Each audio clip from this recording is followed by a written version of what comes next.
మామిడికి కనీస మద్దతు ధర చెల్లించాలని చిత్తూరు జిల్లా రైతులు డిమాండ్ చేస్తున్నారు. చిత్తూరు జిల్లాలో మామిడి సాగుతో వేలాది మంది రైతుల ప్రధాన జీవనాధారంగా కొనసాగుతోంది. ఇక గత 3 ఏళ్ల నుంచి మామిడి పంటకు కనీస గిట్టుబాటు ధరలు లేకపోవడం వల్ల రైతులు తీవ్ర ఆర్థిక ఇబ్బందులు ఎదుర్కొంటున్నారు. ఉత్పత్తి వ్యయం పెరగటం, మార్కెట్లో ధరలు పడిపోవటం, వ్యాపారుల ఆధిపత్యం, నిల్వ సదుపాయాల కారణంగా రైతుల నష్టాల్లోకి వెళ్లే పరిస్థితి ఏర్పడుతోంది.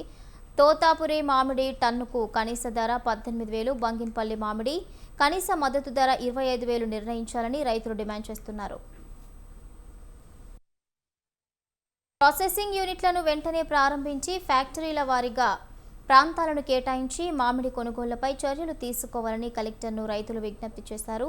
మామిడి రైతుల కష్టాలను ప్రభుత్వం పట్టించుకోవడం లేదని, చిత్తూరు జిల్లాను హార్టికల్చర్ హబ్ చేస్తామని సీఎం ప్రకటించడం హాస్యాస్పదంగా ఉందని రైతు సంఘం రాష్ట్ర ఉపాధ్యక్షుడు రామానాయుడు విమర్శించారు.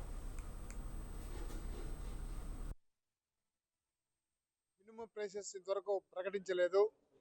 దానివల్ల తోతాపురి దాదాపు 4 లక్షల టన్నులు ఉత్పత్తి అవుతున్నటువంటి తోతాపురి కొనే నాదుడు లేకుండా ఇబ్బంది పడుతున్నాడు. టేబుల్ వెరైటీ కూడా అమ్ముకునే పరిస్థితి వస్తూ ఉంది. ఖర్చు ఎక్కువ పెట్టి మామిడి రైతులు ఇబ్బంది పడుతున్నారు. అందుకోసం జిల్లా కలెక్టర్ గారికి మా రైతు సంఘాల తరపున విజ్ఞప్తి చేస్తున్నాం. గత సంవత్సరం 4 రూపాయలు ప్రభుత్వం సబ్సిడీ కింద ఇచ్చింది.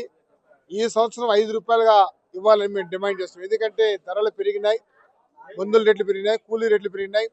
దానికి అనుగుణంగా కేజీకి 5 రూపాయలు లెక్కన ప్రభుత్వమే మామిడి రైతులకి అదనంగా డబ్బులు ఇచ్చి ఆదుకోమని చెప్పి ప్రభుత్వాన్ని డిమాండ్ చేస్తూ, ప్రభుత్వం వెంటనే పల్ప్ ఫ్యాక్టరీని ఓపెన్ చేసి రైతాంగాన్ని ఆదుకోవాలా.